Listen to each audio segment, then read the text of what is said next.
উনি করবেন না, এটা জানেন আছে ফর্মাল বিষয় জানেন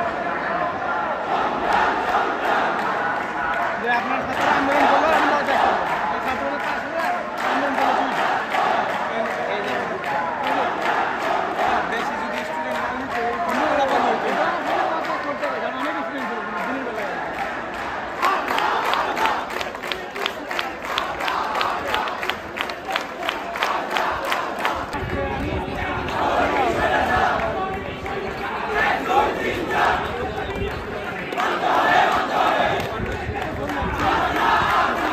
আমরা এই আন্দোলনে শরীক হয়েছি কারণ আমাদের এক বোন সুস্মিতা তার বাবা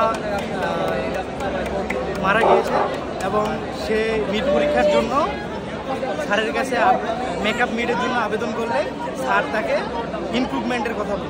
কারণ আমরা জানি যে ইমপ্রুভমেন্ট দিতে গেলে পুরো যত ক্রেডিট সেই ক্রেডিটের পুরো টাকাটাই তাকে ইউনিভার্সিটিকে দিতে হয়। এই কারণে তার প্রপার এভিডেন্স থাকা সত্ত্বেও সে স্যারের কাছে আবেদন করে, কিন্তু স্যার ডিরেক্টলি না করে।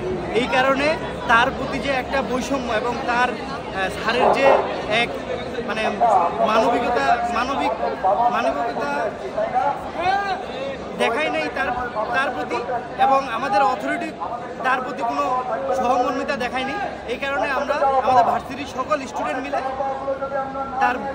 তার পদত্যাগ এবং সে কেন এই কাজটা করছে প্রশাসনের কাছে জবাব চাওয়ার জন্য মূলত আমাদের আন্দোলন।